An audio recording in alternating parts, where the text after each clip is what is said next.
Hey, everybody, welcome to December.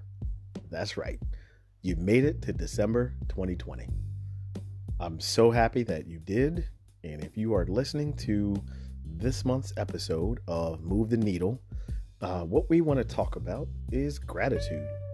We talk to a few coaches about what gratitude means to them and how it shows up in their lives. We'll be right back with Michael Lavenhagen and Henry Clements.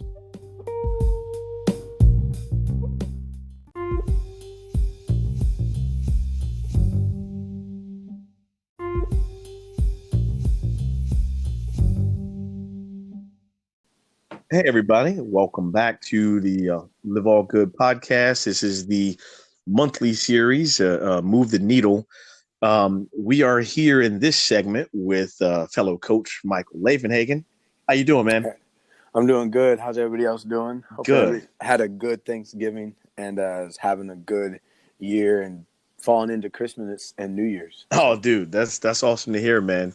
I'm glad you could join us on this segment because what we're kind of covering, we've talked about some heavy topics over the last few months, and what we're kind of doing, wrapping up this crazy year of 2020, is also giving people hope. Right? That's definitely a big part of it, but we want to be able to have people understand how important gratitude is and being in the practice of gratitude. So that way we can all heal from so much turbulence of 2020 and come together to really understand what needs to be done to move forward. So with that said, I want to ask you, what does gratitude mean to you? What does that mean? For me, I think gratitude, and for me, I'm not gonna jump from looking at things in the past. I'm gonna see and kind of look at it from where we are in this pandemic and how we've had to move forward. Mm-hmm. Gratitude to me looks very simple. Mm-hmm. You have a very generous mindset, Mm-hmm. and then also right now during our crisis that we're living with, you have to be very selfless with it too. And with being very selfless in the gratitude that you have toward the time and towards yourself right now has to be a very disruption of forgiveness. And that can't be feared when you're selfless. Because it can, if it is going to be feared, that means you're being selfish, and then there's no gratitude coming out of you at all. Yep. So but again, if I said you have to keep it very simple, I feel like gratitude can come from multiples in levels of life. But for somebody that is just wanting to know what it is for themselves to find forgiveness and to find a neutral balance in their circumstances, you have to be selfless in it, because gratitude is a sense of guidance from that you're willing to surrender yourself in a way to walk into something new that can cultivate you to do something better. I like that. And I like the way that you talk about selflessness, because I think a big part of gratitude obviously is service, right? But also, people think service, and yes, it is service to others, but a very key point when you're talking about during this pandemic, it's service to yourself, because if you're not able to provide the service to yourself, and you and I know this as coaches, and many of our other coaching friends know this as well. If you're not able to provide that service for yourself and provide the gratitude and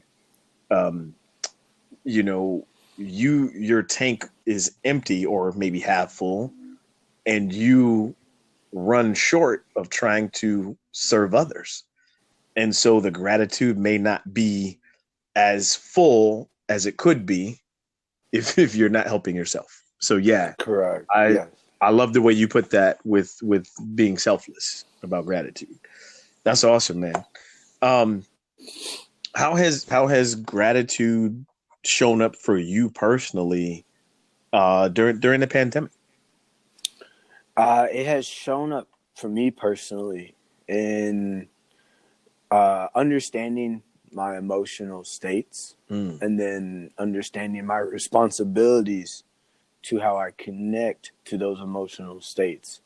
So for me, I will say I'll jump back in time a little bit. sure. A year ago, I was living in Florida. Hmm. A year ago, I was not doing so well in the job field, so I didn't have a job, or I was in a job for a short period of time. Hmm. So within that time, I was going to a lot of food pantries. I was Mm, trying to stay connected through a lot of churches hmm. to keep my spirit uplifted, because I'm such a positive person and people look for me as help in any way, even when I was a stranger in Florida. Hmm. Hmm. So with me knowing that people can't see that there's circumstances and things going wrong with me, to just ignore me, they're still asking for my help. I have to still stay in good spirits, no matter the extra mile that I am taking myself to have this good spirit. Right, right. So when I had moved home and this pandemic had started, the my church that I work at had offered me to be a supervisor over our food pantry, Mm, and I definitely said yes. sure, sure. Saying yes to the understanding from what I had been through, Hmm. to understanding what a food pantry now, along with my access, can be a very big impact to how to get people fed and keep that good spirit. Big time, big time. Um, so that changed my emotional state and my responsibilities in a big way, to understand that the problem solving that I have to go find Hmm. in what I'm doing for a church is not a matter of the outcome of if the food looks good for the person, if the person is a good steward that is coming. Hmm. Are they really jobless? Are Hmm. they really dealing with things at home? I couldn't think about that outcome. I had to want to make sure that the Lord was providing enough food for us to Mm. put in bags, For so we knew when the line of the distribution was coming, no matter if our clock stopped, we still had food. I love that, man. And You know, and I wanted to circle back real quick. Sorry, didn't mean to yeah, yeah. interrupt. Go ahead, go ahead. I I had a good point right there. I love the how you stated the understanding the connection to your emotional state. That is Yeah, such a big deal, man, because again, with gratitude, I think we as people tend to ignore, or maybe not ignore is not the right word, but maybe not understand our emotional state and what it's tied to. And because that gets confused and distorted, um, yes, it, yes, then it gets so blurry, right? And yes, then we search for, man, I I'm happy the one day, or then the next day I'm all over the place, and not understanding that it's okay.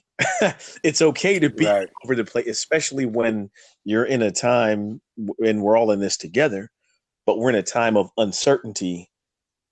Trying to figure it all out is right, not the best thing.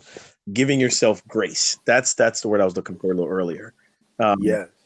being kind and graceful to yourself, so that you can, and sometimes it's moment to moment, but I just love the way that you put it. uh, Now, I would like to ask you a question sure, sure. with bringing up grace. Do you think grace, and I asked this to fall into this example, do you believe grace can be an emotional state? I think it can be. I think it can be. I think it. Good. I think. Yeah. Yeah, I think grace is that emotional state of, as you put it earlier, forgiveness, calmness, Hmm. and in the emotional intelligence to understand that you can't do it all. Right. Right. And so And that's big for, again, being, and then being grateful that you have the chance to try to do it again, yes. you know? Right. Yeah, And then finding, and I feel, and that's the example I wanted to lead into sure, was sure. Go ahead. um, that emotional attachment that I did find towards the responsibilities that I was doing here in the church Yes. that connected to my past was grace. Yeah. And then what fell upon me as I went through this pandemic more and more and more, getting better at what I'm doing, being a supervisor of this food and helping people, it turned into mercy. It didn't turn in Yes. it didn't Yeah. turn into being judgmental, or at times when we didn't feel like we were going to have enough bags of food, or we felt like we didn't have enough volunteers to make sure that this was going to be ready by Thursday or Friday when we had our Mm-hmm. distribution. Mm-hmm. There was days you wanted to think like, okay, you got to sacrifice more, or you got to surrender Mm-hmm. more, Mm-hmm. or you had to understand truly how to suppress yourself and let God do what is out of control of you. Mm-hmm. Now, some people took that as grace. Mm-hmm. Some people took it as mercy. Mm-hmm. Some people took it as numbing. Mm. The reason why I go and put three people in different categories is because it depends on where your faith is at. It depends on where your spirit Sure, is. sure. To really connect with the responsibilities of this journey, that are you going to keep that door open for God to speak to you Right. in this Right. when things are out of your control? Or are you going to connect to that numbing state and take all the spiritual and biblical things away and just take on this job from what you know, which is being an employee, or to be or from being a good church member or good volunteer, Mm. and try to be a human resource to this? Just We'll only going go so far. right, just going through the motions is Right. not necessarily practicing gratitude. I, that's man, Correct. that's a huge connection. Yeah. Man, that's um. But yeah, I thank you for connecting that. I love the way that you actually um connected, like you went back briefly to a year ago, right? But how the emotional connection to what you were doing for your church now, being the supervisor of the food pantry, really put you in that state of service. Yeah. And then, like you said, it turned into mercy. And Yes. and that's powerful, man. That's powerful. Yeah. Because the service that I was willing, and with you now tying it all together, Yeah. I took the service that a year ago, or even like I said, even through college, I Sure, used sure. food pantries. So I took all that service of me finding within myself when I didn't have no food, right? Mm-hmm. Or I didn't have anything. So I was like, there's got to be a service out here for an individual like me when there's nothing. Right, And I went and found it. right. So when I found it, that service was bringing me gratitude, because then I was servicing my health and my hunger. Of I was course. full. And being thankful. And then being thankful, and then finding the mercy of it, because then I was able to come home and share it with roommates or Yes. whoever else needed it. Yes. So then when I was able to now come here, and I was like, okay, now those responsibilities that I was able to learn and process myself Mm-hmm. after I found the service of the food pantry, now I get to make sure that order of service is done in the food pantry, so it's automatically done by the person receiving the food. I love that. That's awesome, man. And that's where I say the responsibilities that I took into play, which Mm-hmm. where I thought at the time were so little of in myself, Sure. now became such a big responsibility of my world in my life now, Sure. to actually keep something going. Mm-hmm. Was where you now call the gratitude and the grace, Totally. that I had finally brought something full circle that wasn't done by the it was done by the powerfulness in me, Yeah. but at the same time it was done by the calling that I was willing to follow and be guided by, to understand that, I'm not without nothing as long as I'm with my Lord. Yes. Yeah. I was going to say exactly. That was, you were open to that calling. That's exactly what Yes. you were open to the calling, and it brought you, like you said, you experienced it on one side, but it brought you full circle to now provide that same service that you were given. Yeah. And I feel like, and where you now come along with saying that, I feel like in our world now, and with us having digital technology, Mm-hmm. and with all of us being very short-minded people, Mm-hmm. we forget that gratitude will come, like they say, on God's calendar, not on ours. Oh, big time. But the And key is when you it have to be does, open to you have to be it. open to that calling Sure. when it comes. Like how I said, like I was open to that calling a year ago to Mm, know that I had to go get food to myself. mm, But when this calling came now to be a food supervisor, mm-hmm. did I really think that all those emotions that I dealt with a year ago, just trying to find a food pantry, was going to be the same emotions I was going to have being a supervisor? Right. No, I didn't think that. Right. Right. But when I was going through that cycle just within myself, Mm-hmm. I was understanding that emotional state, even though at the time a year ago was so low, even though I might have felt like a coward and Mm-hmm. all that at that time, Mm-hmm. now it's such at a high state of where, like you said, you're a servant. Yeah. You're understanding now where you can know that emotional state of numbness at the beginning Mm. now is righteous and fulfilling in the end. But Beautiful. again, where I have to ask people, did you make that command or did God give you that command? Mm-hmm. Absolutely, man. Um, You know, so I want to ask you this too now. So, um, kind of moving on a little bit into, because I know you're a coach as well, and I didn't. Hopefully, I gave you a decent introduction. oh, definitely, But definitely. so in your coaching, can you talk about um, maybe the top one or two uh, practices of gratitude that you help your clients with? I kind of like to wrap it up with that. Like how do you help the top one or two ways that you help your clients find and understand being in the practice of gratitude? One practice I have them do is breathing exercise. Mm, I also show that in a couple of my blogs where I talk about behavior equals attitude equals change. that's So awesome. Can I just want to repeat that? Behavior equals behavior, attitude. behavior equals attitude equals change. That's fantastic. Okay.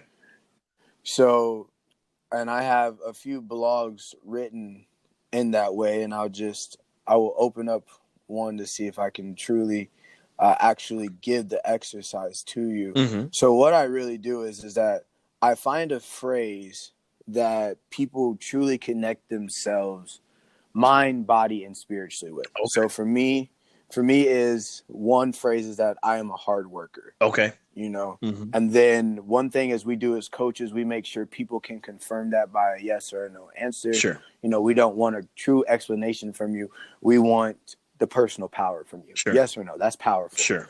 So when I was able to sit and tell somebody, hey, I'm a hard worker. Okay, you say you're a hard worker, and then they say yes. I'm like, now can you say that 10 times? Mm-hmm. Mm-hmm. If you can say that 10 times, and I'm going to find where you control your breathing at when you say that 10 times. Are you saying it 10 times to build anxiety? Mm-hmm. Are you saying it 10 times to find closure in the piece of that is part of you? Mm. Or are you trying to find it now to where you can work harder to prove it to yourself? Okay. Okay. And that's where, again, when someone is going through that, and I always start somebody out by saying it 10 times Mm-hmm. because everybody loves using their mouth. So I let you use your mouth.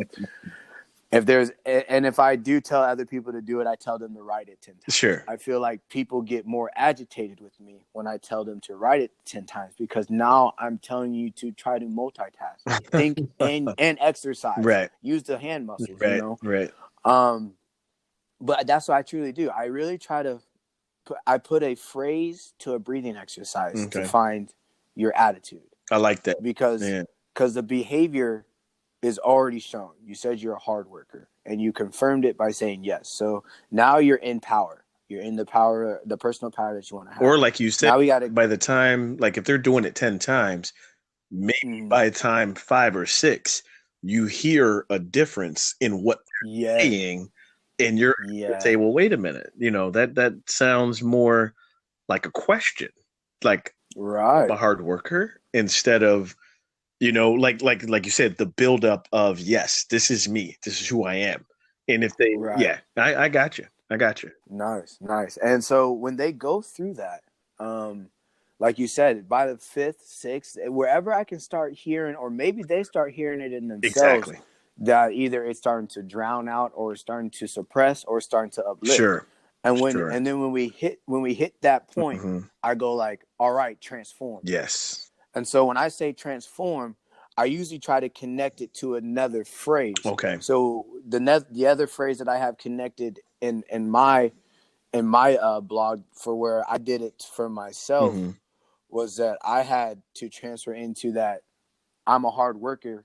Now I'm a service of the Lord. Mm. So Okay. after I said 10 times I'm a hard worker, I have in there breathe Mm. breathe in 3 times, breathe out. Oh, breathe in, hold it Sure. for 5 seconds, or breathe in, hold it for 5 seconds, breathe out, Hmm. hold it for 7, Hmm. and then say transform. And then I literally switch around that phrase on them too. And now you have to say 10 times that I am of service. I like that. Okay. So then you go say that 10 times. Hmm. And then I'm like, okay, now which phrase connects with you? That's where we come in as coaches. We talk about Hmm. that either or, Hmm. this or that, or but, or both, or neither. Mm. So then I throw that exercise at them. And then that's where you can truly find the identity of divining the connection of your programming, the beliefs, Right. to actual principles and not It priorities. starts to it starts to resonate with It them. starts right there. Yeah. Yep. Once Yep. once they start really it as it ingesting, right? Ingesting what they're Yes. saying, and then breathing through it to let it set in their gut, if you will. Yes. Or forgive whatever's in their gut to Yeah. find Yeah. healing. To find healing. Yes. I Yes. love that. Yes. That's a great exercise to take Yeah. to help them find the peace and gratitude and grace, everything that we've mentioned. Um, is there another practice that you use after this one, or is there one that's maybe not Yeah. as popular? But yeah, what's another practice that you use? Yeah. Another practice I use is our, we call it the inner rebel in our practicing, Okay, in our coaching. okay, And this inner rebel, I tell people to give me a week where you completely feel disordered, mm-hmm. disrupted, Mm-hmm. where you know the rebel inside of you is getting everything it wants. It's getting its candy. It's getting everything it wants. Yep, yep, But like I tell people, the rebel still gets good things too. sure, sure, You know, yep. and how willing are you still to connect with the good things that the rebel is getting you, to know that when it's ready to go have that bad thing, you can still tell it no. That's But you're still right, in the identity of the rebel, right. because I want people to understand that you can still be in the identity of a rebel, Mm-hmm. but your principles don't have to change, but your priorities can, and your needs can. Mm. They can change. They can change when you're in that rebel. But like I said, even though your priorities change and your needs change, your principles are still going to keep it positive, because your rebel is not going to jump outside your parameters. It might break your boundaries, but it understands when you have barriers, it can't be confused by that being a boundary or a parameter. It understands that's a principle and a belief that it will still conduct the positivity that you want to come from that principle and that belief, even though you're in a rebel spirit Mhm. of understanding. Yeah. So what I'm hearing you say is that basically you're coaching people into being thankful for that rebellious part because Yes. it's still part of who you are, but it doesn't define who you are. And it No. doesn't once you've made that mindset shift into positivity, into gratitude and into grace, the rebellious part of you is okay because that rebellious part of you is what's going to bring balance. Balance and knowledge and Yeah. like and longevity, Yeah. and it's always going to help you bear the fruits for what brings the personal power of you, and not in a resilience, but like you said, in a very gratitude, Yeah. thankful, forgiving manner. And I feel like when people tap into that, Mm-hmm. they have to become selfish by that, because they want to make sure they're dishing it out to the right person in the right time, Mm-hmm. in the right manner. And I feel like that's where people get caught up with gratitude. Gratitude is not time managed. Right. Right.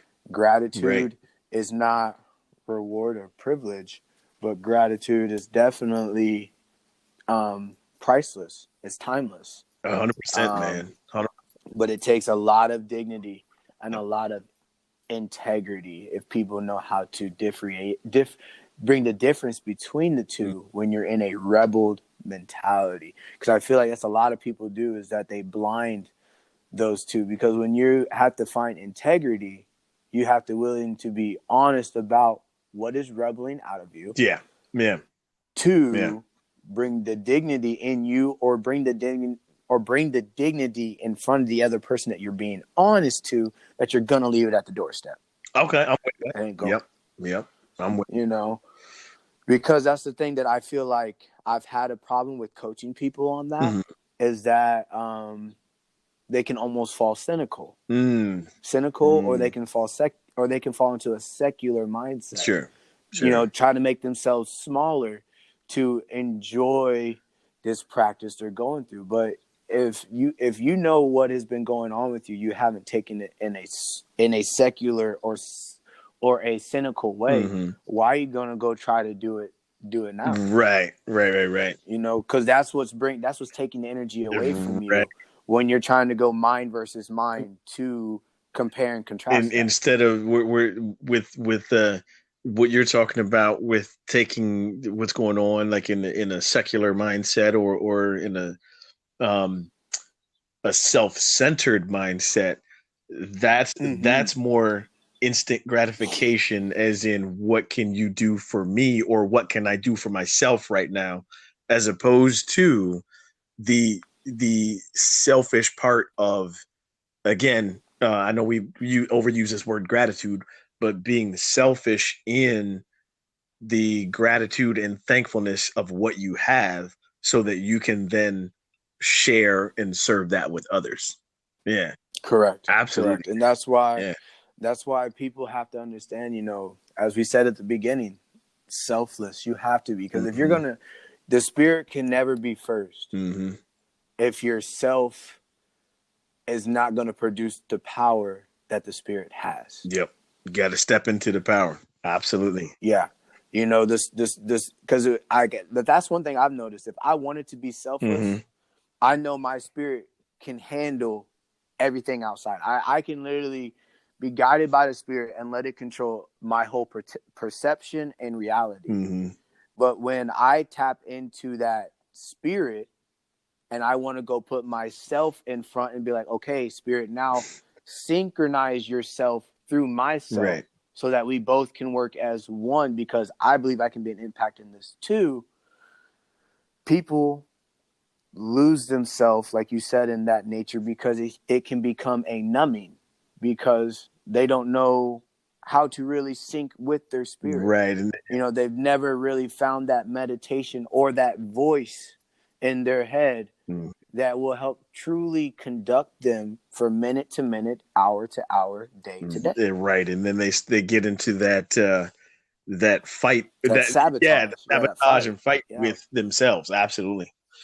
Hey man, so for let's I want to wrap up this segment here with you again. totally, completely appreciate you being on Move the Needle this month. But so, what's one thing that you want to leave our listeners with about gratitude and about healing? What's one thing you want to leave them with? One thing I want to leave them with is to understand that, at least in our day of Mm-hmm. age, the thing that mankind is creating and being creators, and in God's eyes, that what we are supposed to do, Mm-hmm. and pushing this digital world in the way that we are. Um, there's people out here that think it's wicked. There's people out here that think it is of the Most High. The Lord is doing His Mm-hmm. work.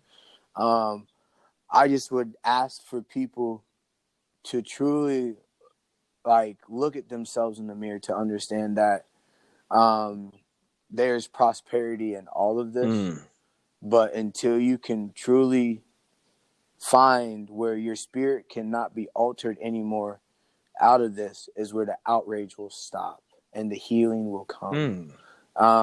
Because for one thing that I actually just wrote, a brief one, was about how the shadows of what we're dealing with Mm-hmm.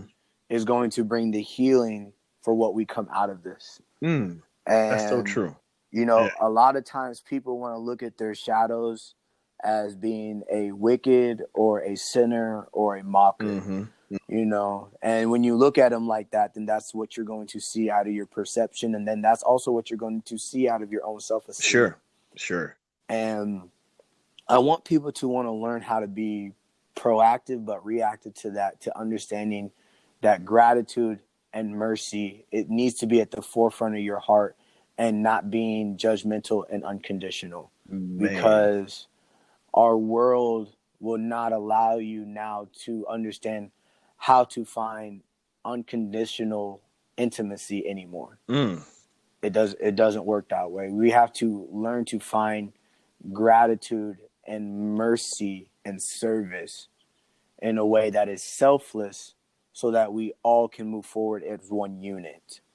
And that is what, like you said, that's what's going to bring healing, and that's what's going to help us all be better on this earth. Man. No matter what is truly out there, if it is sinners, if it is mockers, Mm-hmm. or if it is wicked, or even if it is stress, Mm-hmm.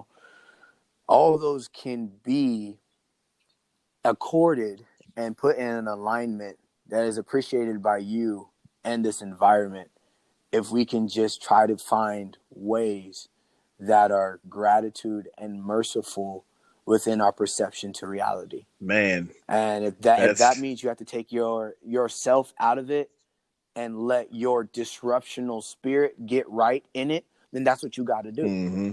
Because your disruptional spirit will get right in this environment, because your disruptional spirit is what takes your flesh through this environment. If you take your flesh through it yourself, you don't have enough knowledge. You don't have enough knowledge or peace or strength to handle it. You need that second gear. Mm. But to equip that second gear to be second nature, as anybody says, you have to find education, you have to find practices, and you have to find mentors. And your mentor has to be that voice in your head to align it and accord it to yourself and to the forgiveness that you want to have to yourself, that can be a ripple effect to others. I love that, man. I love that. And I wanted to circle back real quick on that. Just the moving forward with you talked about the shadows, right? It's much Mm-hmm. like uh I don't know if I've ever written a post about this or said anything, but being able to find the growth out, it's much like a forest fire, right? And we've had them in this country this year, as a matter of fact. But forest fires are completely damaging. They've displaced people from their homes, but out of the all the darkness of what's been burnt, right? There is always life that comes from it. And so it kind of relates to what you're saying. Like, man, there's there's this cloud and there's all this darkness and there's um like you said, it could be sinners, mockers, whatever it is. But out of that, if we go ahead and open up our spirits in order to understand that we are all trying to achieve equality, we're all trying to achieve peace, we're all trying to achieve these similar basic human things.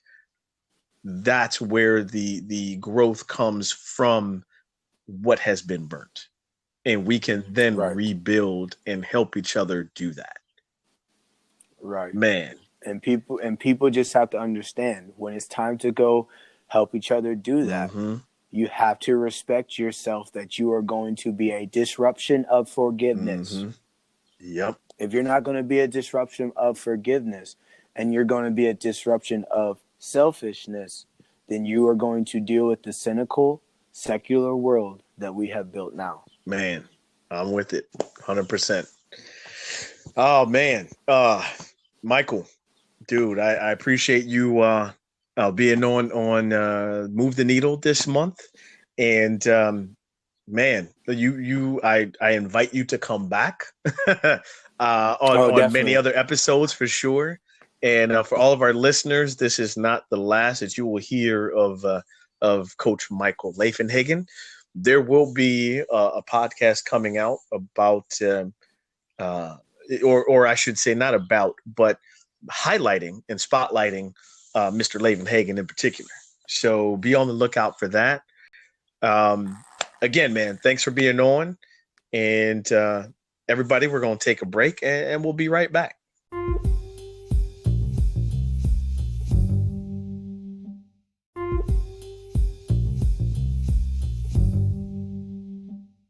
All right, everybody, welcome back to the Live All Good podcast. This is the monthly series, Move the Needle. I'm here with co-host Henry Clemens. How's it going, Henry? Oh, it's going really well. I'm really happy to be here. Awesome, Very man. Awesome. grateful. Yeah, nice. Oh, hey, folks. He's giving you a little teaser as what we're going to talk about today. Also, our co-host Janelle couldn't be with us on this episode. We know that she's practicing gratitude as well. So, just to further Henry's teaser there, we have definitely hit on some heavy topics over the last couple months. We've talked about bias. We had a really good episode on voting and disenfranchisement.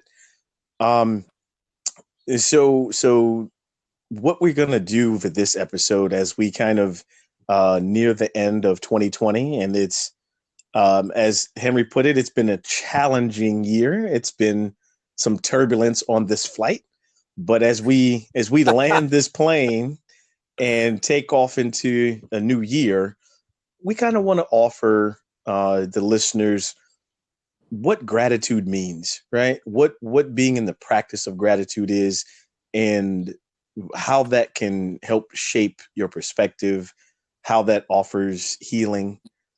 And that's what we want to do, right? Wrapping this year up. How's that sound for you, Henry? That sounds perfect. Awesome, man. I guess I'll start. So, like, gratitude for me, and I'm what I want to do is I want to give the listeners, I'm a peek behind the curtain a little bit in my personal life, because gratitude has definitely shown up in my life. I find that the best practice I use with gratitude is service, and that shows up in many different ways. It shows up in either checking in on friends and family. It shows up in some volunteer work. It shows up in just actually trying to provide the best support for people I know. That's what service and gratitude is in that sense for me. But the peeling back of the curtain, I will say, let me take you back 14 years.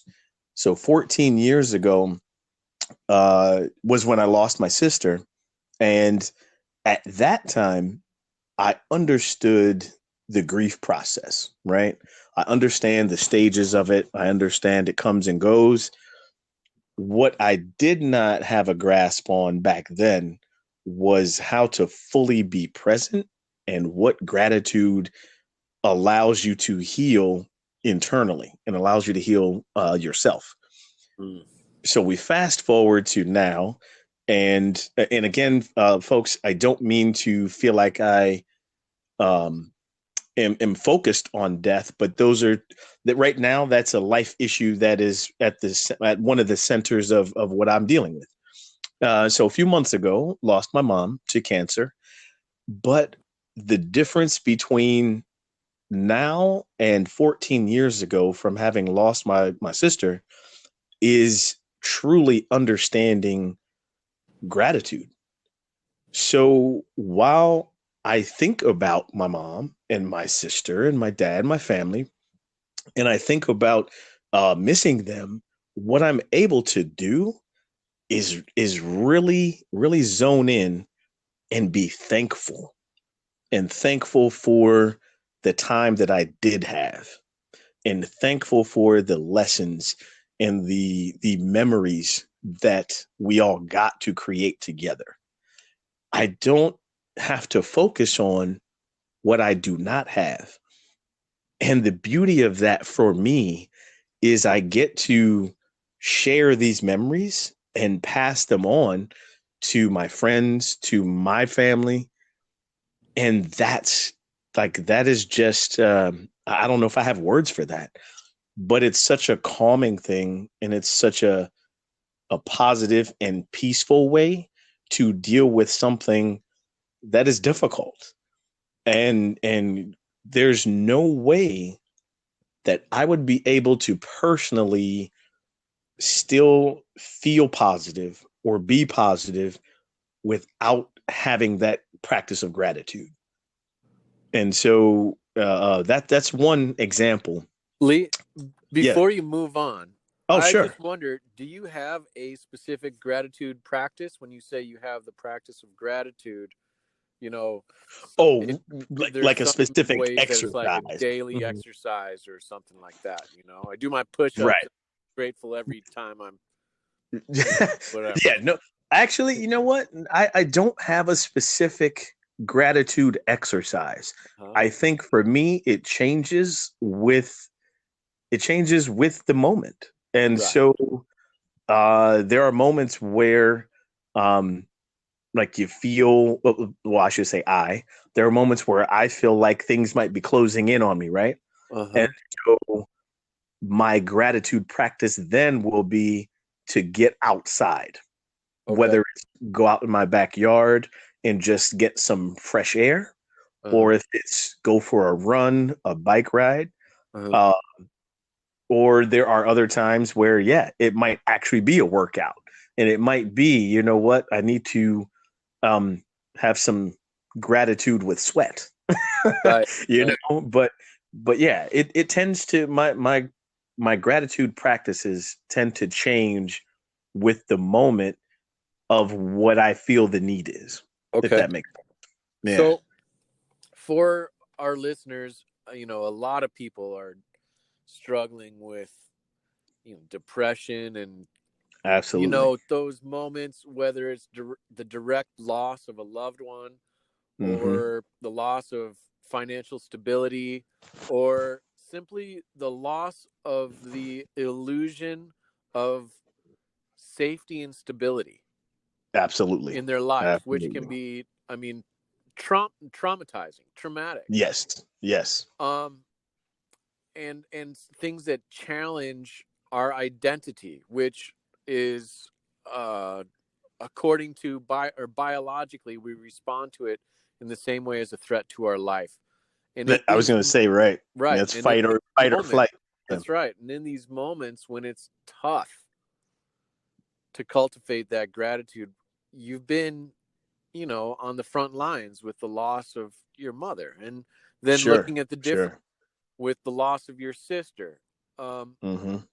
what what's like one takeaway? I know it's early in the segment for takeaways, Oh, but we're sure. here we are. No problem. No problem. What's one jewel that you could give to help somebody overcome the stuckness of moving from being down into Sure. gratitude?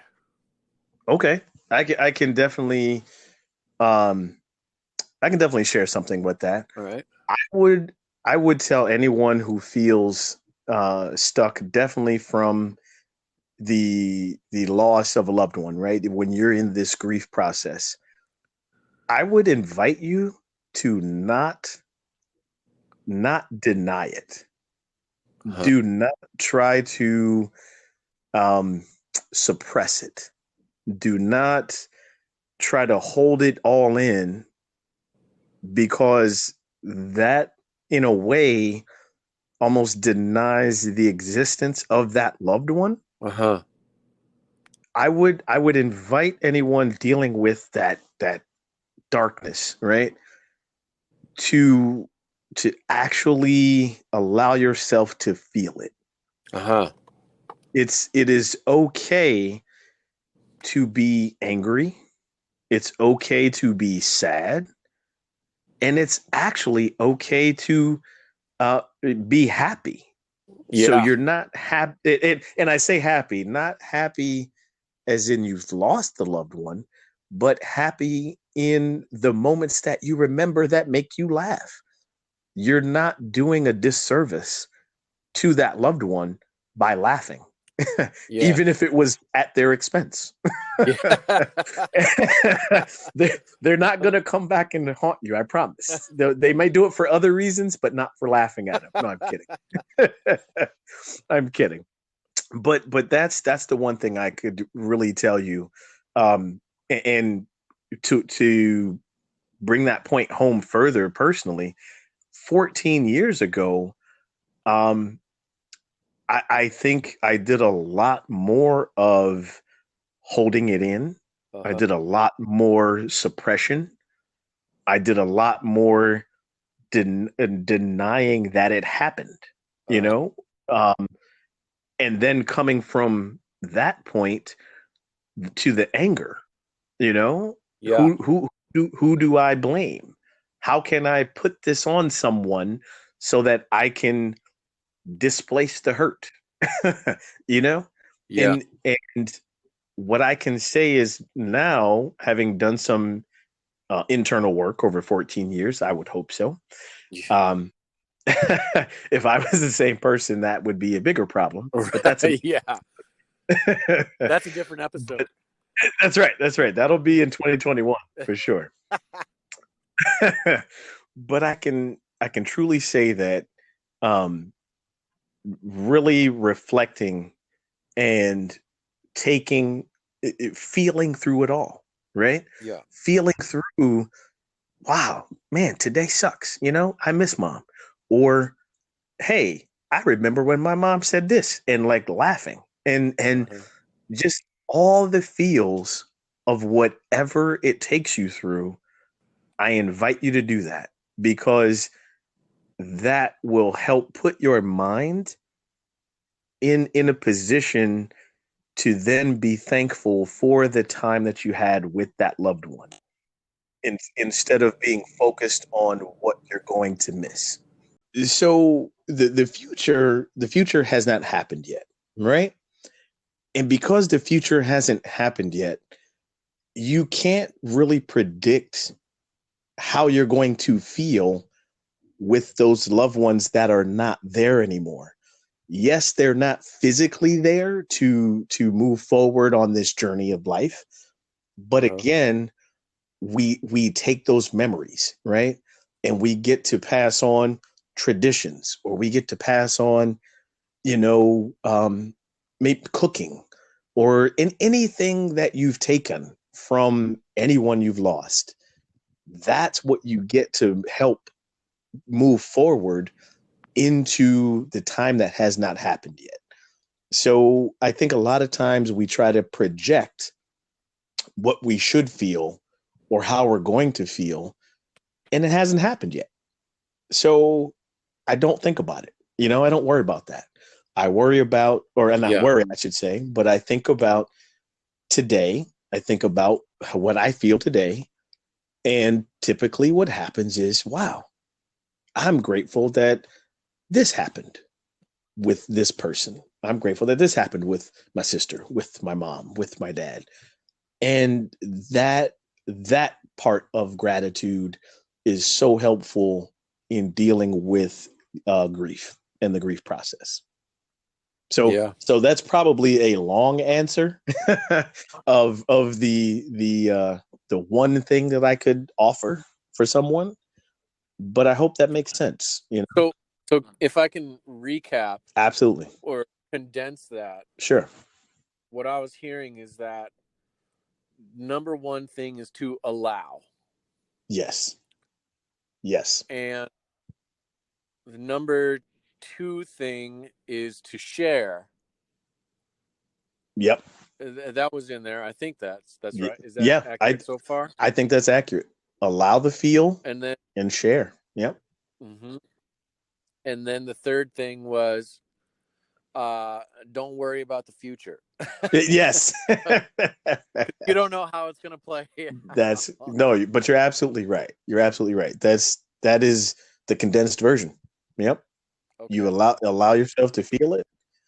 You share those things that you have been share the things that have been passed on to you, and do not project into the future because it hasn't happened.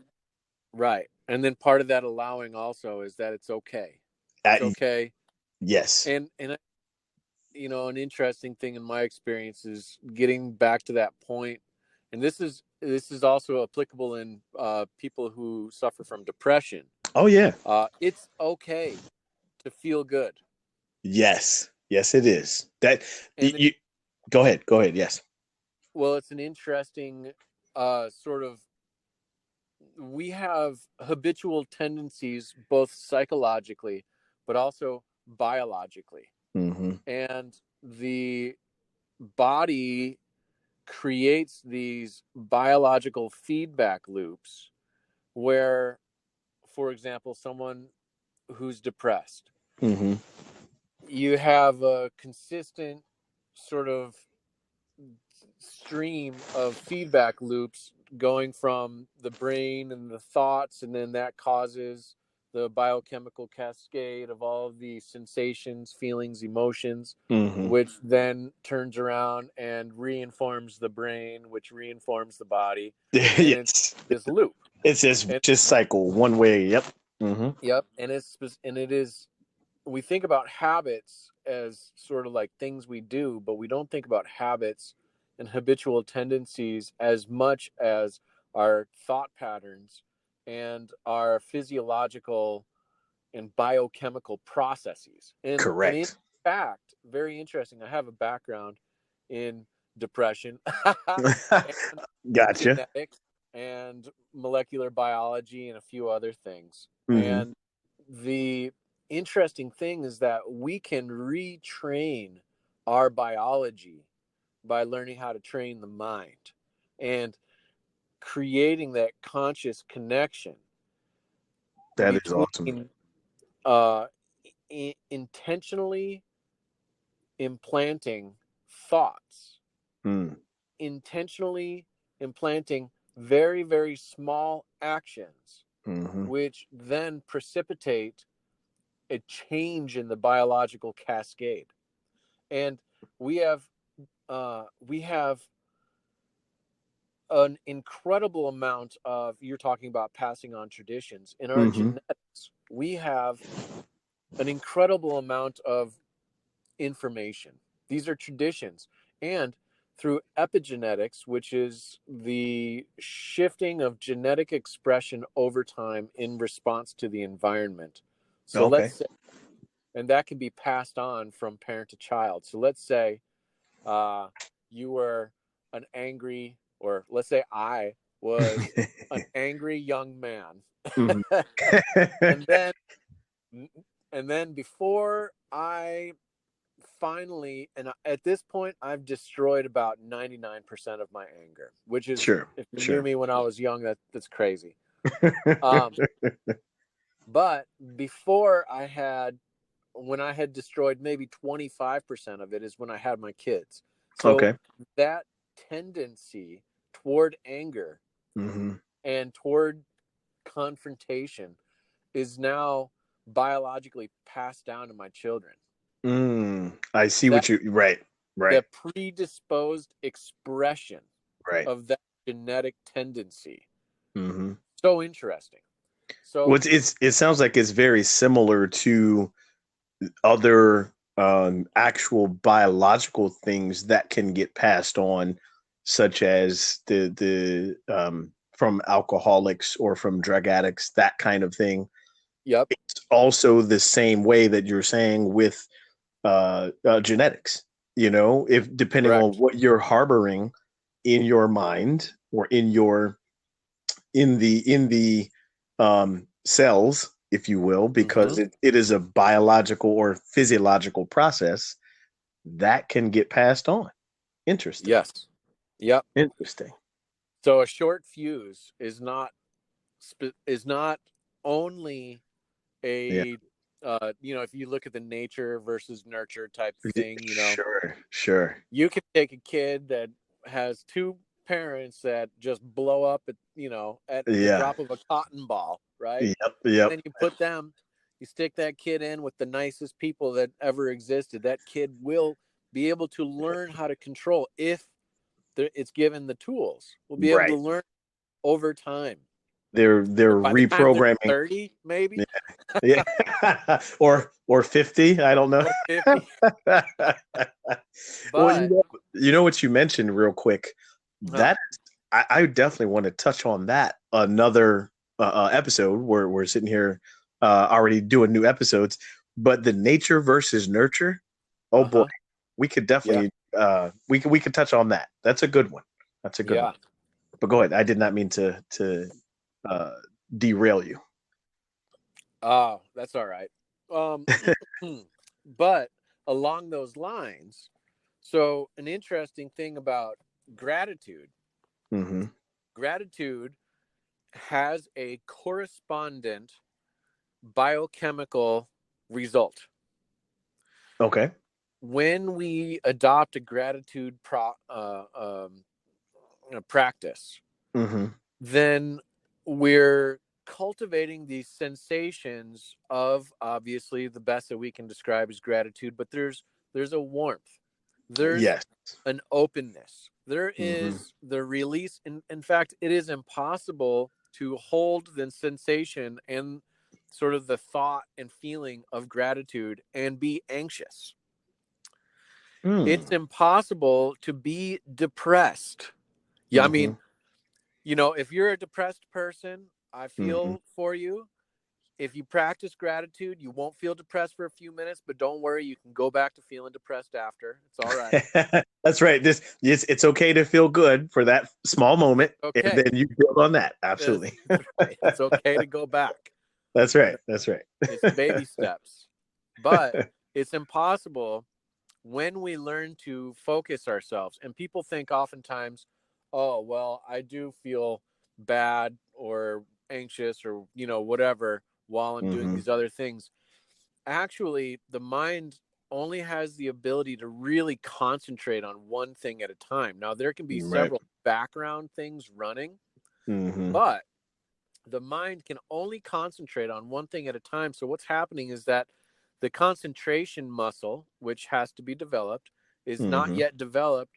And the mind is oscillating between what you're trying to put it on and what you have trained it to habitually rest upon.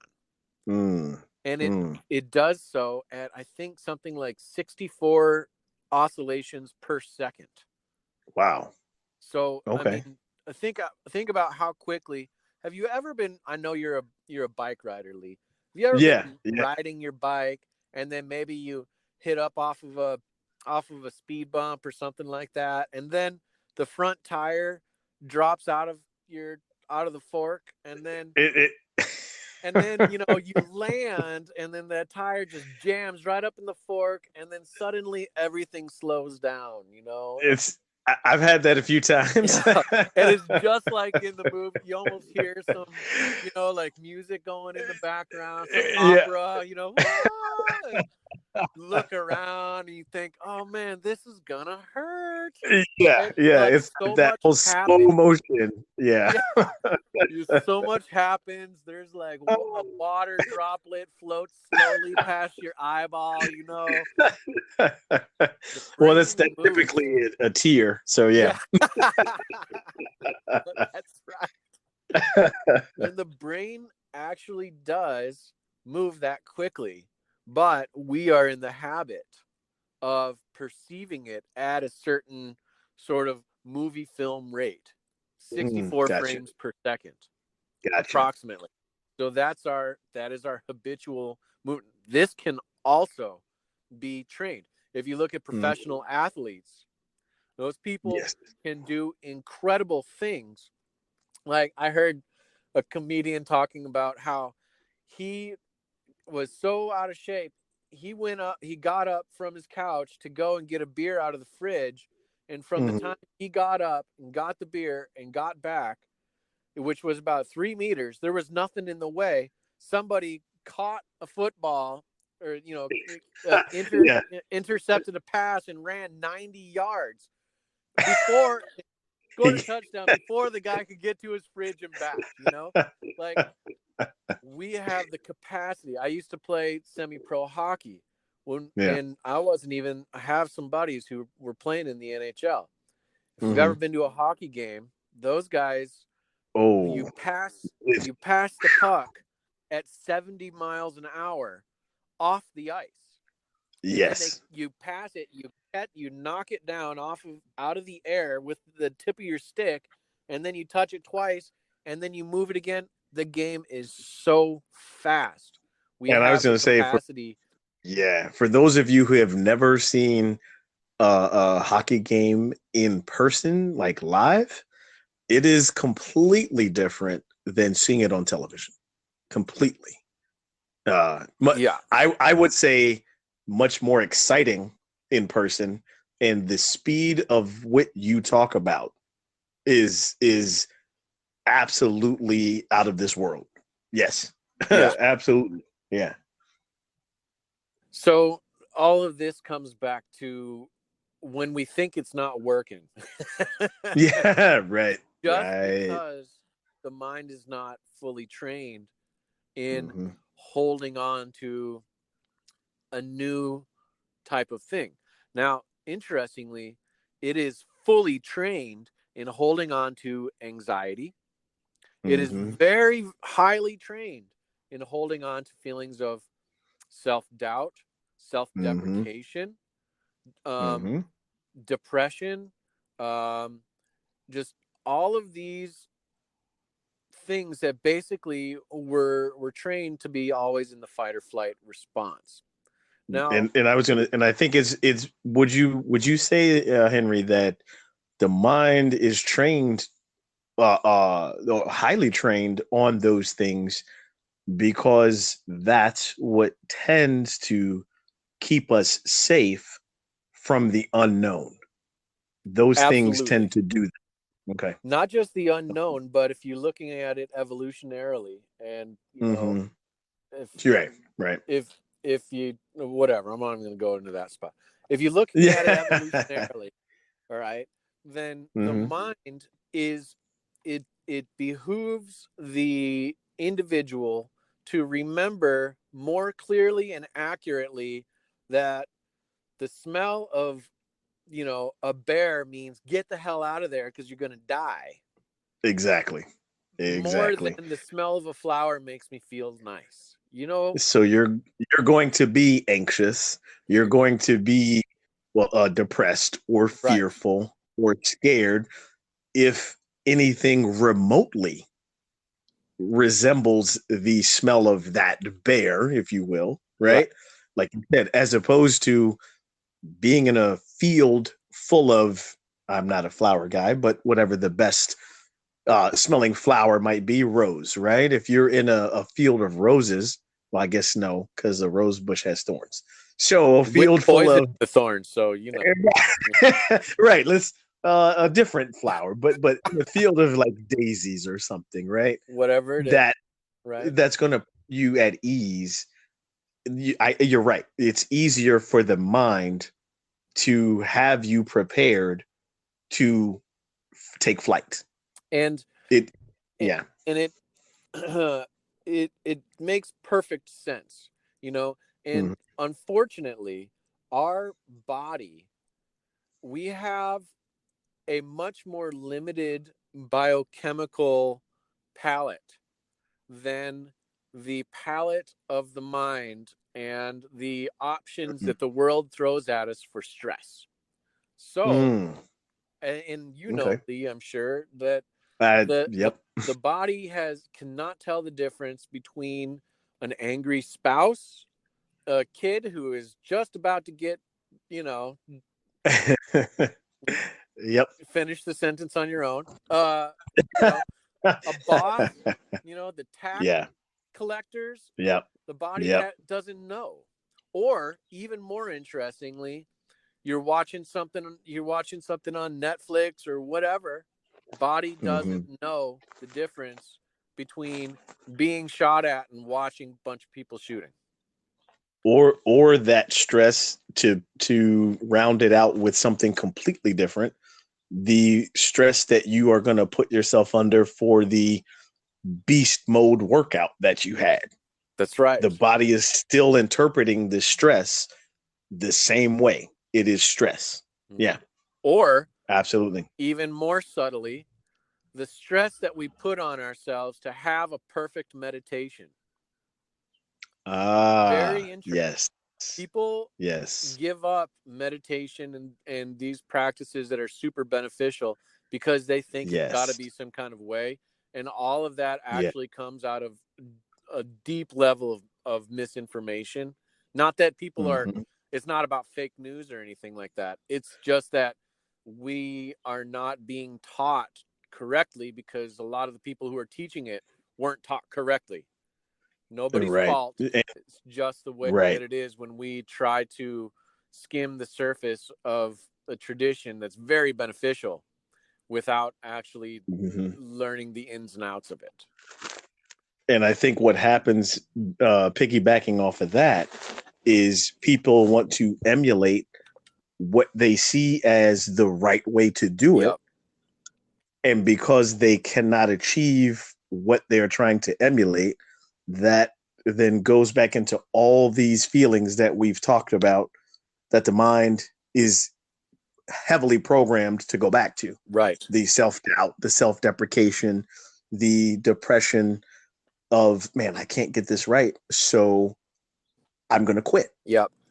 And that is always easier to do because, again, as you pointed out, the mind is not trained or not skilled trained enough for this skill to have the connection for the positive effect. That's right. It takes time, just like push-ups, Mm-hmm. just like Mm-hmm. running. It takes time. Yep. So Yep. there were some interesting studies done. There was one at the University of Berkeley that was done a few years ago regarding Okay. gratitude. And it's been a little while since I read the study. I got my source Mm-hmm. correct, but I'll see if I can paraphrase this correctly. Sure. Um, Sure. so essentially, the researchers took a few groups. There's the control group, and then the test group, Mm-hmm. and a few test groups, whatever. And Sure. what they wanted to do was study the effects of gratitude practices long term. So Okay. in one group of students that they took, there were no, nothing happened, nothing changed. Mm-hmm. Mm-hmm. In another group of students that they used, they gave them a gratitude practice. I don't remember if it was writing a letter of gratitude, or Okay. keeping a gratitude journal where they were given certain points Sure. in a time period with which to write and reflect on these points of gratitude. Nonetheless, Okay.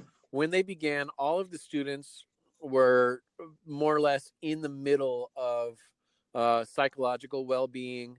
There's Hmm. a happiness rating scale. I don't remember the name. Maybe do you know? Are you familiar with that?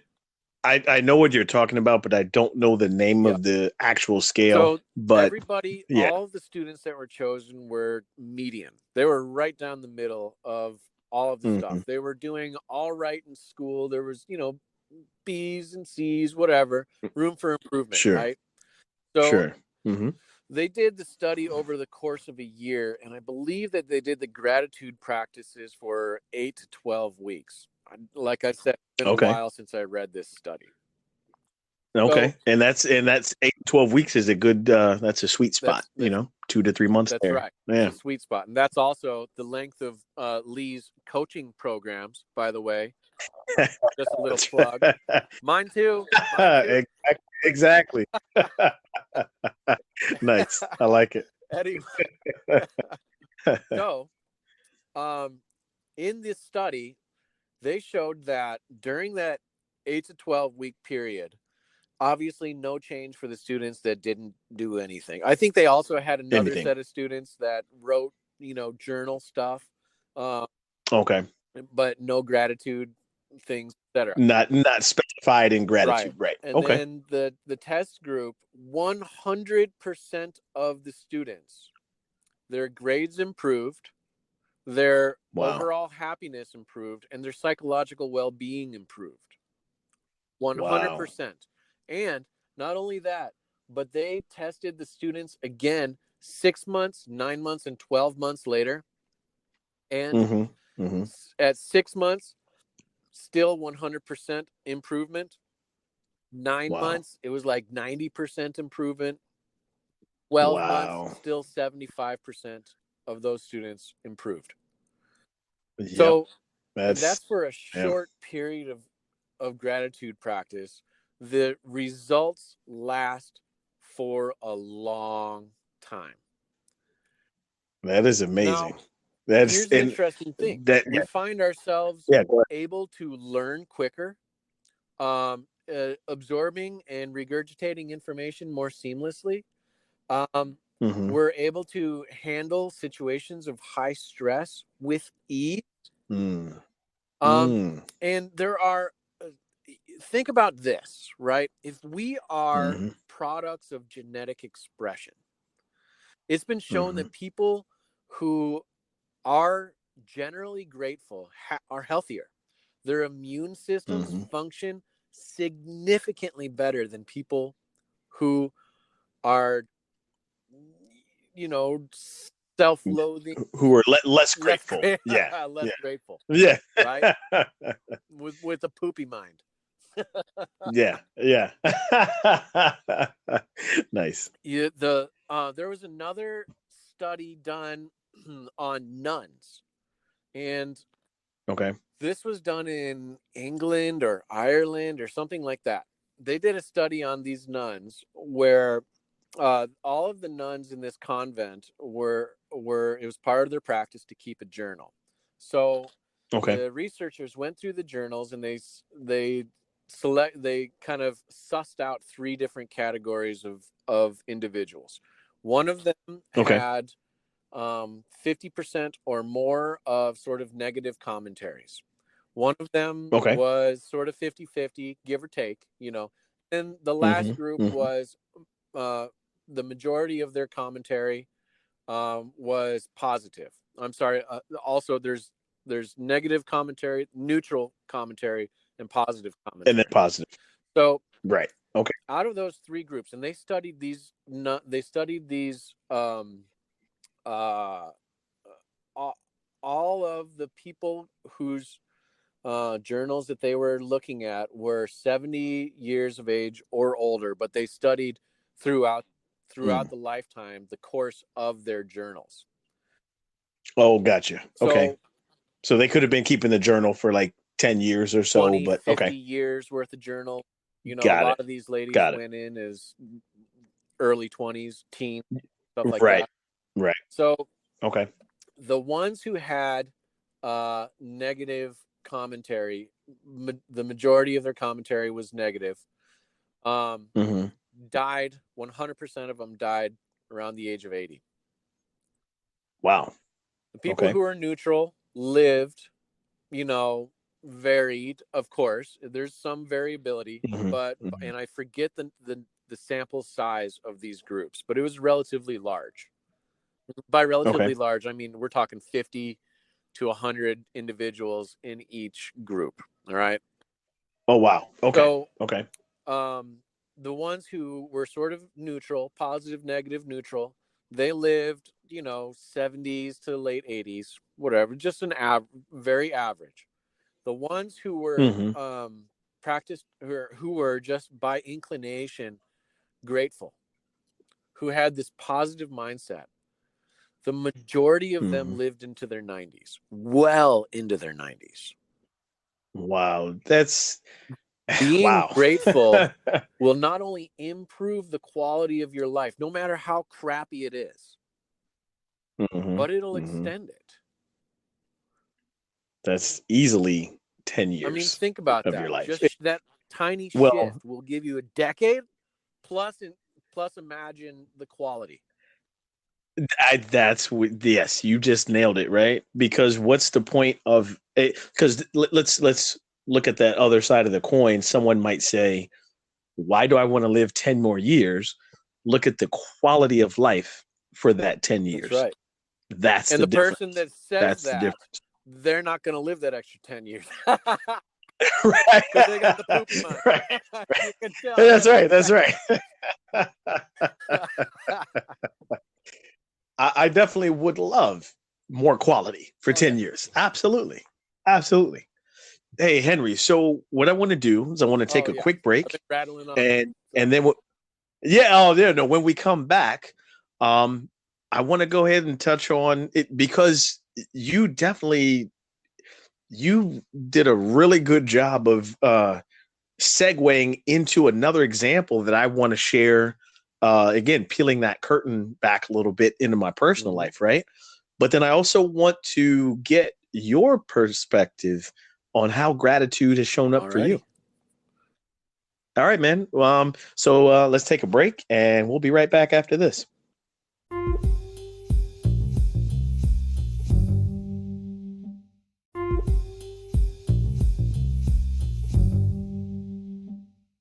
All right, everybody. Welcome back. Welcome back to the Move the Needle episode on gratitude and how we can use that for healing, mindset shift. Again, we're here with Henry Clements, who in the break, I was telling him he's on fire. He really gave us a lot of good information on the physiological aspect of how gratitude can really change your life. It changes you physically, changes you mentally, emotionally, spiritually, all the above. So Henry, what I want to do is, based on what you were telling us, man, I want to share another example from my personal life.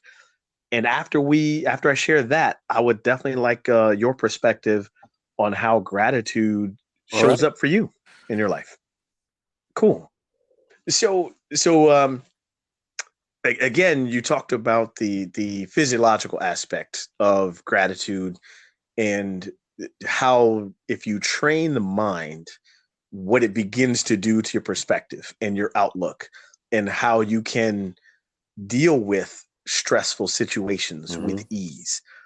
I would say over the last few months, and I won't give too many details, but I've had a coaching program proposed out there. Excuse me. And so in a few months ago, back in August, the proposal was well received. We were meeting about it. It was great. Let's continue meeting about it and see how we can make this fit our needs, right? For the company I proposed it to. So some time went by and we had another meeting. Yes, you know what? Let's table it now. We still are interested, but let's table it and let's discuss it 2 months from now. Okay. So the 2 months would have been roughly like the end of November, about a week or so ago. And so I sent a friendly reminder, making, it's a delicate balance, staying on the radar and not sounding desperate, right? So I sent a friendly reminder saying, hey, just checking in. Would love to continue our discussion. Just want to make sure this is something that's still of interest, that kind of thing. And I got no response. And I say that to say, if I was the person I was in the past, I would have said, okay, didn't hear anything from them. I don't trust them. I'm going to give up. And then that would have tumbled into, okay, maybe this coaching thing isn't for me. Maybe I'll just go give up on that too and find something else. But that's not what I did this time around. I said, okay, I haven't heard anything from them, but that doesn't mean it's bad. Let me give it some time. Let me go ahead and do some other things that I'm involved with. And I'll come back to this again in about, a few weeks. So the other day, I went ahead and sent another friendly reminder with, hey, just making sure, first of all, that you're good, that everyone's healthy, and made sure you got my last email. Now, also, I'd like to, again, make sure the table is open for discussion on this program. And this time I got a response. And the response was, we have discussed your original program many times, and we do see the value in it.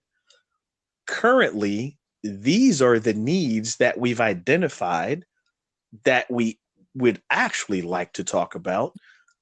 If you think you can develop a program to address these needs, let me know, and let's talk about that. And actually, exactly, right? That's so. And this is all true. This is not, I'm just leaving like names and details out, right? But the process is true. And I share this because this is also part of what gratitude has done for me in putting me in the practice of positive thinking and being able to let go of self-doubt, those kind of things. It allowed me to stay present with what I've been doing. It allowed me to not be negative and kept me positive about, okay, I didn't get a response, but that's okay. There's nothing wrong with that.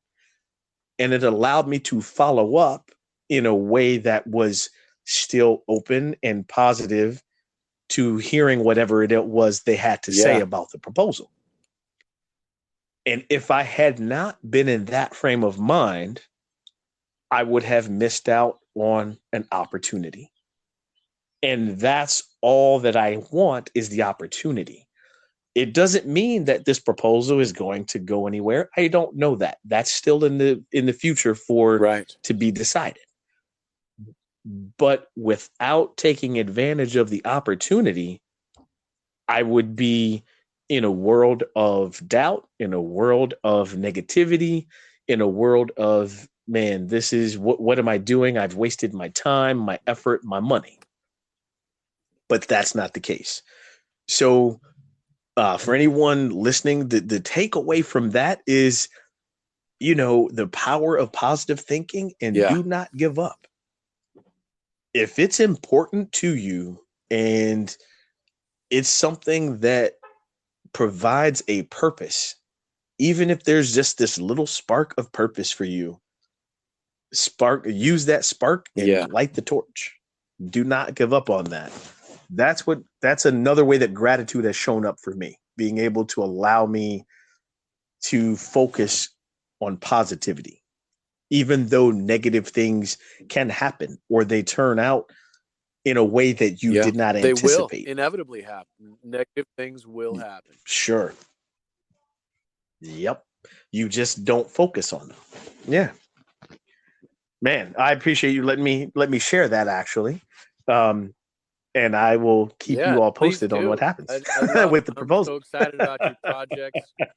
To all of our listeners, Lee is he's a paradigm shifter. He's out there I'm making trying. things better. Which is cool. You know, That's the name of the game. We both are. We that's both true. are. So my friend, I would like to ask. So and especially I love, I think we have very, even though we're Hmm. obviously different people, right? And some different backgrounds, I think there's so many similarities that we haven't even touched on yet.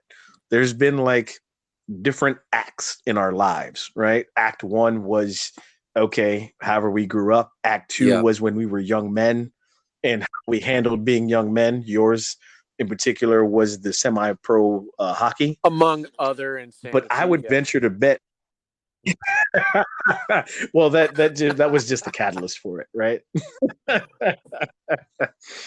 But I would imagine that you're in a different act now than you were as a semi-pro hockey player, and I'd like to find your perspective on how gratitude shows up in your life now, in All the right. act that you're in now. Well, since you've been so candid, this episode, I will also pull back the curtain a little bit. Sure. When I was 15, was diagnosed with, severe bipolar depression, among other things. I Okay. was institutionalized. Actually, I was in Mm-hmm. military school, and then I got institutionalized, Mm. and all sorts of, fantastic things were going on. One would say you went. One would say you went from one That's institution to true. another, And if then that's out the of out case. of out of the loony bin back into military school. So it was a beautiful time. Wow. Okay. Not too much long, or not too far beyond that. I graduated high school as a homeless person living on the streets in St. Louis. Um, Mm. and Okay. they wanted to medicate me, and I said, at that point, I was like, I can find my own medications. Thank you very much, which I did in abundance, Sure. for a long Sure. time. Sure. So through that process, obviously, gratitude was not a big part of my daily regime, and Not no, in act. no, Not in that and act. there No. was a lot of self-destruction there. And then Yes. I suppose that would be act one and into the beginning of act two. And in act two, actually going through hockey, and then I I had a few major shifts, and Okay. that's when gratitude started to play a role in my life. One of them, and they were very, very Sure. painful shifts because growth is painful. One of It can them be. was the Absolutely. moment when I decided to stop pursuing my hockey career. And that happened as I was Ooh. awaiting Okay. surgery, and I was actually doing volunteer work at a Buddhist monastery at that point. And then Mm. the process of losing my identity, which was incredibly painful. And Mm. I remember it culminated. I was living out in the desert one winter outside of Hmm. Sedona, Arizona. And when I mean out in the desert, I mean like in a cave on the side of a cliff, living in the desert, Mm. alone Wow. for Okay. weeks. Well, to the point where it's Hmm. at points in my outdoors life, I would recognize I haven't spoken a word out loud in weeks. You Wow. just Okay. being that surrounded with myself, man. You go first. You have to go Yeah. crazy, Yeah. and then you have to become Yeah. okay with your craziness and allow And real. Yes, I was, and allow allow it it to to be be okay. okay. And Yeah. then you see what an illusion it is. Over time, Mm. as these things settle, all these ideas that we have about ourselves, like they become almost Mhm. like rainbows. You know, you can never grab Mm. it. You can't ever pinpoint Mhm. it. And as soon as you think it's there, then it disappears. You know? Yeah. Yes, there's But that that only great happens illusion. if we look Yeah, at it and that take the great time to illusion. look at it. But still, Right. a lot of Right. self-destruction and whatnot. And then, really, I think after my kids came along, I was en route to go to medical school, and I'd killed my Okay. MCAT. I had two kids. I had Nice. a business, and I worked another job. Um, while I was, full load going through school Doing all. and accumulating Mhm. massive amounts of debt still. I don't know how. I have no idea how that happened. Anyway,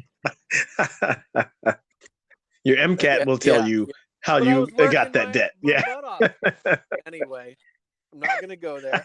Gratitude. That's right. That's right. Be Yeah. thankful for it. Be thankful, damn it. Yeah. Having my two little ones, and I grew up around the medical reality, and I had worked in it for a number of years, and Mhm. I was not ready to sacrifice the next 10 years of my life. Mark that. Mm. Sacrifice my children's first 10 years of life by being Sure. in Sure. a very intense environment, even though it's a good one to be in. I wanted to be with Right. them. Right. And so began my downward spiral. We sold everything and moved into the national forests in Northern California. Well, we gave away a lot, Mhm. and Okay. we were Right. out there, Right. and my wife used to have to carry around a shotgun, and we'd have to chase the bears and mountain lions out of camp as our two little ones are toddling around, Wow. you know, and Yeah. one thing happened and another thing happened. We tried to just return to the wilderness, but we Mhm. found ourselves completely destitute, and I was more lost than ever, man. I tell you what, Mhm. like really bad. Wow. And then Yeah. the Yeah. forces of surviving, pushed us from one place to another. We were homeless again for quite a while with two kids, homeless again, like I was like, I thought I was That's right. past the Yeah. homelessness. That's right. Homelessness was hard at first, Right. and then as a young man by myself, just living in the woods, I was houseless. I wasn't homeless. I didn't have a house, but I was at home. Right. But then with two kids and a Right. wife, people looking up to you Right. and not even able to feed anybody, you start Yeah. Yeah. reevaluating your path, and you're like, man, I should have just gone and been a doctor. Talk about the negative self-talk. I was gonna say that sounds like a whole bit on the self And deprecation. some Yeah. days I still find myself beating me up for decisions that I made in the past, but I have to say, I would not I don't think I would be as much of an asset as a physician as I think I am doing what Mm. I currently do as a coach and also an entrepreneur. I have this incredible business this Hmm. one that I'm going with right now. It's going to change. I'm gonna throw it out there into the world right now. My current business Go that ahead. I Go ahead.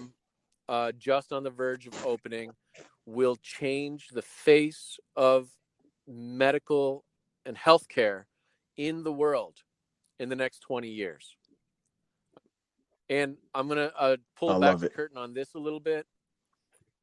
Practitioners are Sure. my primary client. I'm going to remove all of the obstacles that acupuncturists and massage therapists and coaches and herbalists, all of the Have to obstacles go that they through. have to go through Mm. in order to build their business, they'll be able to plug into my system through our program, which is Tendril Healing Center. And I'm telling you what, I'm going to have the most beautiful facilities at this one right now that we're doing. We have a hyperbaric chamber, a float tank. We're looking into getting a cryo chamber. We have a clinical herbalist. We have an Love it. apothecary. We have the entire health team accumulating there. We have all of these great I love it. gadgets. My dad, he's a high level horse vet from like $1 million $1 million wow. athlete Okay. horses and stuff. Yeah, from like breeder So he's the got all breeders. sorts of Yeah. crazy Okay. gadgets that we're going to unleash on the public. But anyway, so that's just I love it. a little plug Nice. about what we're doing and changing the world. And I wouldn't be able Sure. to do that if I had not made all of these decisions that seemed like they took me in the wrong way. But you cannot polish a stone without rubbing it. There's got to be friction. Mm-hmm. And so when Yep. I really came out of let me back up. So after several years, I kind of got my act back together. We got a home. We were renting. I built a construction company. It took me a couple years, and then I was up making 6 figures a year, hating it. And then I started coaching, right? And coaching and entrepreneur. Right. I've had a number of businesses, and coaching is playing a huge role in my entrepreneurism. And also, a good leader coaches the people that are working with them. And a good leader doesn't have to inspire people. A good leader is inspired. The vision inspires. And people join because they feel that vision. So, Yep. Anyway, I've been studying meditation since I was about 12 or 13. And really in the last 10 years started delving into the mind. I have a degree in psychology along with molecular biology and genetics and biochemistry and all this other kind of junk. Nice. Sure. And applying gratitude has shifted my life so incredibly.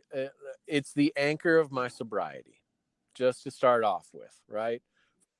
For all of the I love that. alcoholics and potheads, I love and people that are just like, it's too much. I need to take the edge off, whatever that is. Yeah. Gratitude is the anchor that makes it all right when everything goes wrong. I mean, I just lost another friend not too long ago, someone I grew up with, I mean, we're all dealing with this stuff. I have another friend who's terminally ill. I have another friend who we almost just lost to COVID. Yep. I mean, thank goodness he's recovering. I mean, everybody's got a hard time. Yeah. This current situation has completely upended my life. I suddenly ended up moving from Colorado to northern Idaho because I almost lost my dad to COVID earlier this year. Talk about upending our lives. Right. I mean, right. Like, I'm still living in a construction zone. I remember when you moved. The levels of stress are at peaks, and yet it's not that bad. It's not, and like I was talking about during the break, it's not nearly as bad as it was when I didn't have the tools. Life was great when I was a teenager, I was like parties, women, food. I was an athlete. I was on television. Right. I mean, things were great on the outside and the worst that they could be inside. On the top of the world. On the inside. Another full disclosure. I was somewhat of a cutter. I used to cut myself because the pain inside was Mm, so intense. I needed to relieve the pressure. I wanted to mm, feel exterior pain mm, just to forget what was going on inside, mm-hmm. you know? And Yep. now it's way worse on the outside. Yeah. Yes. You know, man, like I want to circle back. That is the best thing that I have heard. uh, I was going to say in 2020, but that is the best thing that I've heard in my 45 years. That gratitude is the anchor yeah. of my sobriety. Man. And like okay, you mentioned what that meant to you, but sobriety, like in a general term, like how many people use the alcohol or use drugs, use weed, use Mm-hmm. prescription medication, use food to numb Mm-hmm. the shit that's inside, right? I have done it. You have done. I've been on those dark, deep Yep. destruction, I ate self ice destruction cream at paths. I've been 11:30 there. last night. You know, I've been. Well, see, you're on a Oh, but downward I was spiral now. happy. I There's was no like, hope for you. "Ooh, I'm so grateful." No, I'm kidding. That's the thing. It's you. Gratitude allows the inside to heal. Gratitude. I'm gonna say that again. Gratitude allows the inside Mm-hmm. to heal. Because I guarantee you, Henry, without gratitude, number one, you and Yeah. I are not even on this planet. I guarantee that Yeah. with some of the things that we've done. Number two, and in addition to number one, is it was Uh-huh. someone else's gratitude that kept us here. Yeah. Make no And mistake pity. about that. Yeah. But then number two, without gratitude, there's no way that Yeah. we connect on this level. Right. Absolutely no way. And so I think that is so, man. And thank you, man. I appreciate you um, sharing openly and honestly, because that's really what Yeah. we want our listeners to take away, right?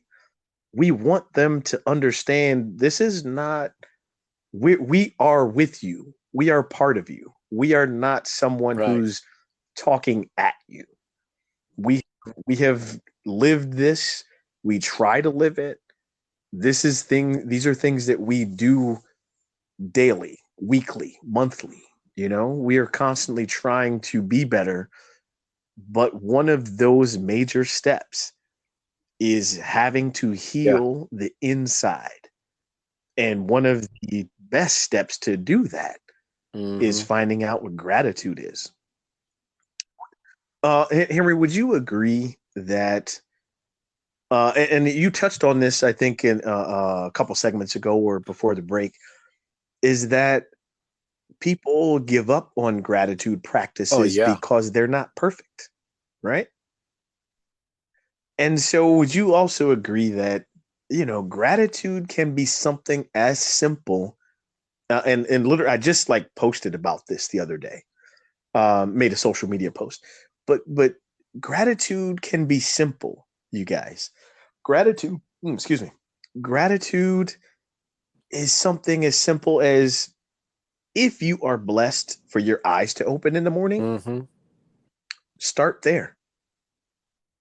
Be thankful that your eyes opened, you are breathing, and assuming that now you have a chance to, as I said in the break, assuming you now have the chance to make right what was Yeah. unbalanced the day before. Like that can be where you start with gratitude. It doesn't have to be something where you have to go get a yoga mat and you have to have the right Mm-hmm. clothing and you have to say the right words and you have to, you pray to the right God, if you will. The gratitude is simply being thankful for what you have and not focusing I on want to what you simplify that do even not more, have. Lee. I think that being in a state of Sure, gratitude sure. is simply having awareness resting in your open heart.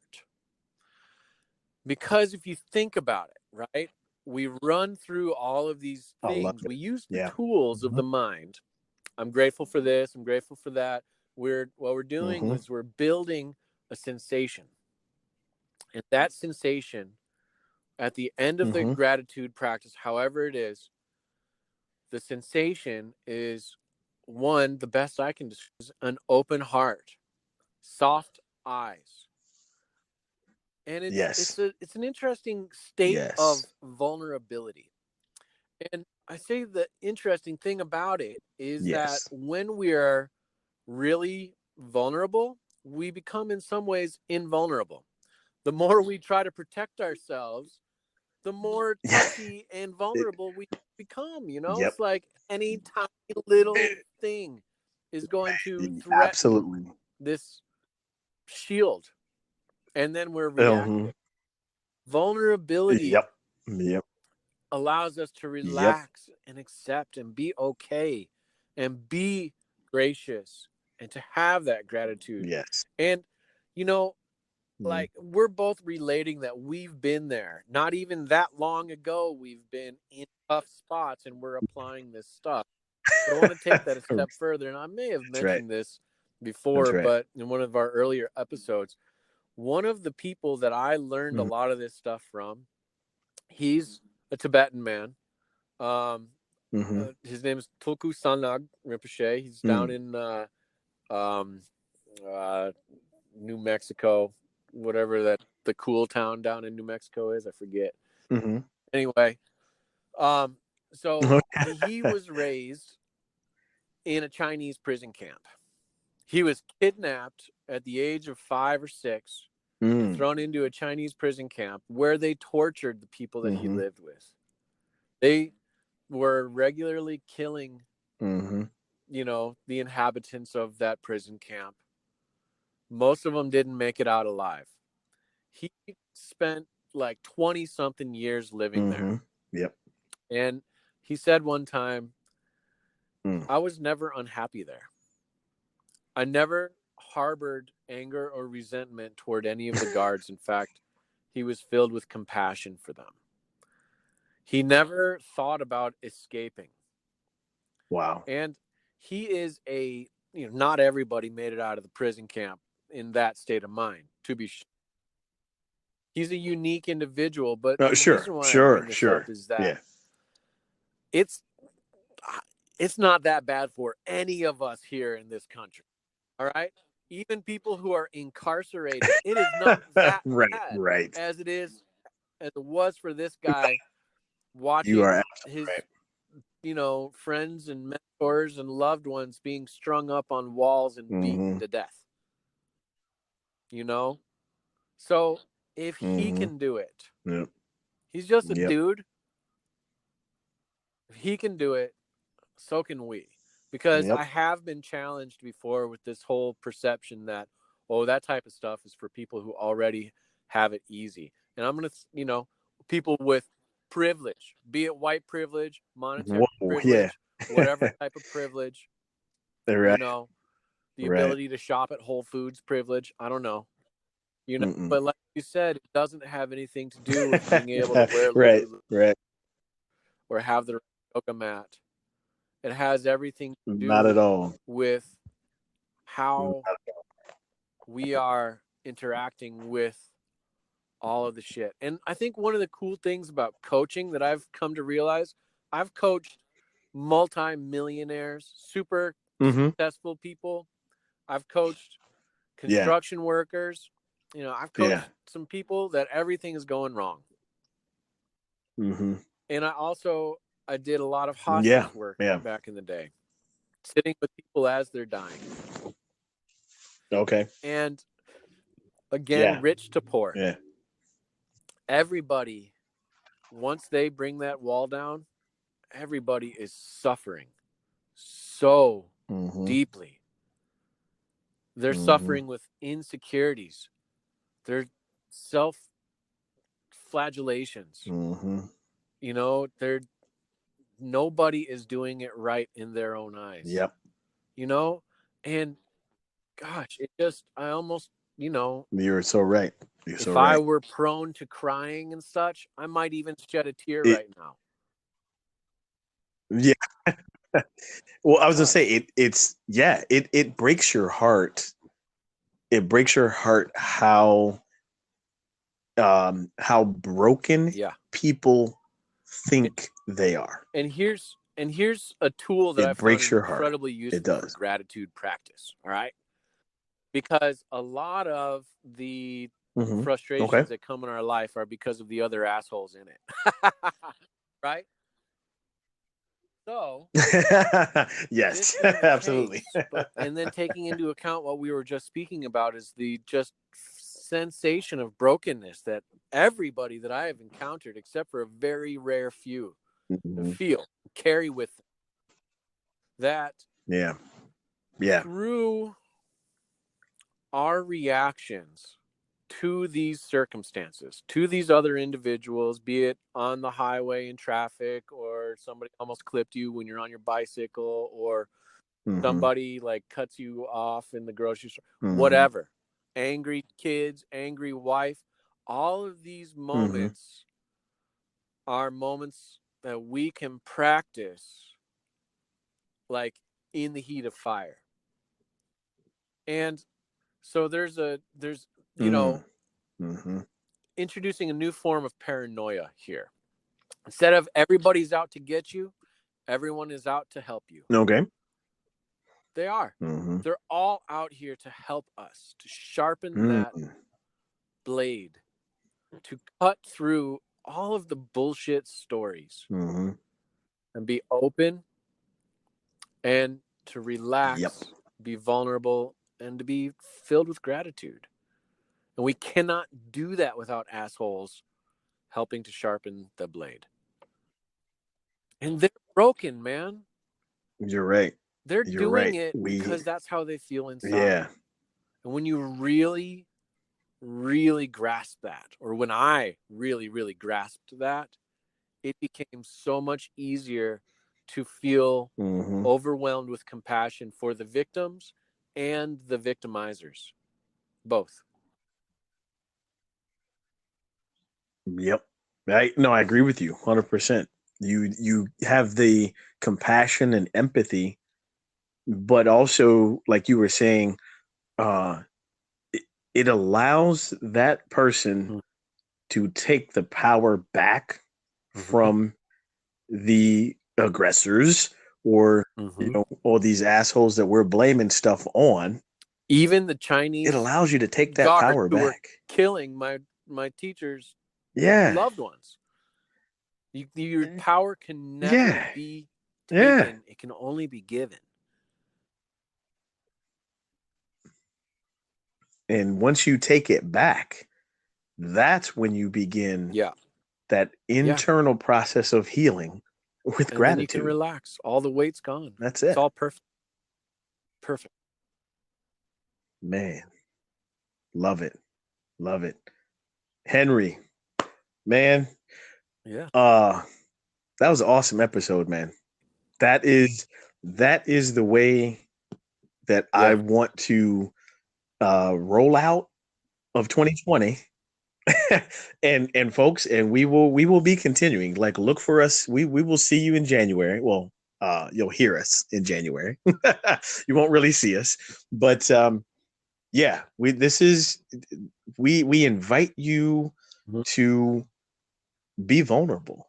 We invite you to have the open heart And we invite you to be aware of that feeling, of that warm feeling, of the feeling of positivity. That's right. And that way you can begin the internal healing.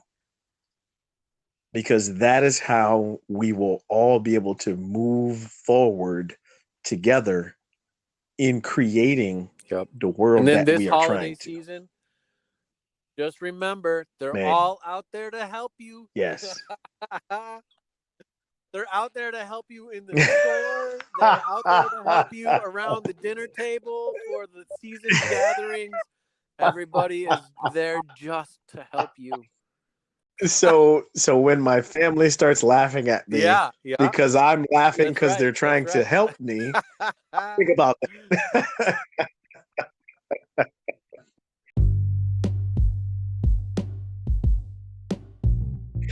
Oh, Henry, man, great episode, everybody. We hope you have enjoyed this month's episode of Move the Needle.